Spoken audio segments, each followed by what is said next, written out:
Hello Gateway, really good to be able to have this opportunity to speak to you, say thank you for your prayers and support for when I was away in Africa earlier in the year. I left home early January, and first of all I went to Uganda, where I was there for 3 weeks, and the main purpose of that was to not just visit churches and leaders and look at projects, but our main focus was conferences for leaders. And in order to make this effective, we'd had translated a lot of my teaching notes into the local Ugandan language and produced in a book. And this was the first time we managed to do something for them in Uganda. They were so excited because within the book we had many scripture verses printed out. So for people without Bibles, it's like they had a mini Bible so they could see the scriptures that we were talking about. It was really interesting to be in the different locations. A couple were in the city, others were in the village. Often we were travelling up rocky roads with pitfalls and pit holes, and we just praised God it wasn't raining very much, because that would make life even more difficult. Also, whilst I was there, I was able to visit Val Crowhurst, visited in her home. Then we went down with her and Pastor Stephen down to Elizabeth House, and it's good to see the progress in all the buildings from when I was there some years ago. Not many students were there because it was a holiday season, so they were back home with their families, but it was really good to be there. And also one afternoon I went to Pastor Stephen's church, Blessing's house, where we had a meeting for the single mums that Val is involved with. It was so good to see these young mums straight out of the world, having come to know Jesus, worshipping God and sharing about how God's blessed them. And they said, please can you pass on thanks to everybody at Gateway for the support that you send through Val that helps Val to give them some food and other support that they need. So that was a really good time there in Uganda. We travelled to many different locations, had to stay away, had early starts, breakfast on the road. Most breakfasts consisted of a cooked banana and beans and things like that we would never dream of eating here, but they loved it. I just had chapati. After leaving Uganda, I went to Kenya. I was only there for 1 week, and I went there to visit some leaders. I was in one church, and I call it the Keep Fit Church because they met on the 5th floor of a building in the city of Nairobi, and there were no lift in the building, so it's 110 steps up and 110 steps down. That really does keep you fit. And on Saturday we had meetings all day, and we went up and down the steps twice, so I was really quite fit by the end of that day. And the other thing, while I was there, I went to visit a school. It's right in the slums, and it's a very tough area. As one of the leaders said, all of Kenya is there.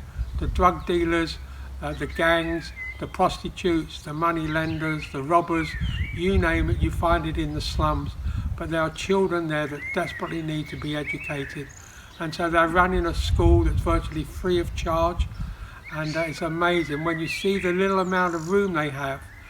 Probably the size of their ground is not about twice the size of what we have at Gateway building, and there they had rooms stacked on top of each other and had over 250 children. All the teachers are volunteers, and they only get money if there's some spare of what comes in through their people's faith giving. So that was a real challenge to see what they're doing there. Then after Kenya, I flew down to Malawi, and then I was in Malawi where I based with Dan and Susie at the YWAM base in Blantyre, where some of you have been yourselves, and I know some of you are looking to go there again when it's possible. That was another busy time because again in Malawi the main purpose was to actually travel and hold conferences for leaders in different locations. Again, we'd had a book of teaching notes produced in their language for them, and so we could give that away to the different leaders as we travelled. One Sunday morning will always stick in my mind. We were going off to preach in a village church. We came out of the base down in Palombi, and we were driving along the road, and as typical African roads, there's lots of potholes and breaks in the road, so the driver decided he would avoid the pothole and go up on the grass verge. Unfortunately, it was not a grass verge, it was a grass ditch. So we had the big red truck, those of you that have been there, we had it stuck in the ditch and we couldn't get it out. After about 2 hours, another lorry came and he was going to tow us out. But because it was a narrow road, he had to back up the road from the main junction. And when he got within 50 yards of us, he went in the ditch on the other side of the road. So now we had 2 vehicles stuck. It doesn't matter which way we get off the main track, you get in a ditch, you're stuck. So we had to wait for a 3rd truck to come, and this time they managed to pull out the 1st truck, the rescue truck, and then us last of all. So we were back on the road again.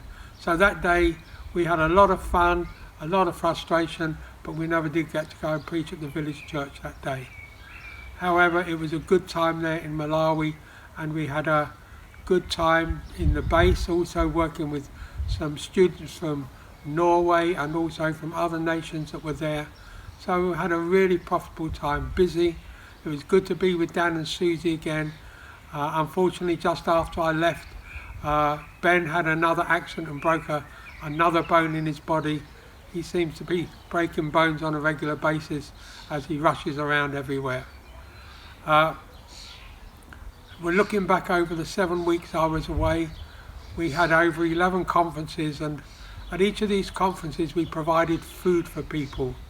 And when I added it up, we provided over 1,500 cooked lunches. I'm really glad I'm no cook and I didn't have to wash up either. But you know, it was amazing to see how these people work with such short resources. Basically, in most places they just put firewood down on the ground, lit a fire, put some big pots on it, and off they went cooking, and they start to feed people. At one place they were feeding 200 people, and each day they said food will be ready at 1 o'clock, and by 10 to 1 they had the food ready and were waiting for us. Yet all they had was 2 fires and 2 big pots. It was amazing to see what they do. So thank you again for all your prayer and support. It's just amazing what a difference we can make. And now we're back here and we're working on our next project. Is that in all of the countries I went to, they were saying teaching notes in their language is really good, but so many people are now studying English at school that a lot of them can only speak the local language and not read it. So now we're working on producing a whole book of teaching notes that we can produce here, get it done into a PDF format, then we can just send it to each nation and they can then get them printed locally. So thank you once again. Of course, when you go to these countries, there are many needs you see, and we did what we could, and there are many projects that need help. But as we come away, we can pray, we can give, and we can go. Right now with the lockdown, it's very hard to see when we will go again, but at least we can pray and continue to give. So thank you for your love, your encouragement, support, and thank you for those of you that were around Diane and looking after her and helping her with her lunch clubs and things like that when I was away.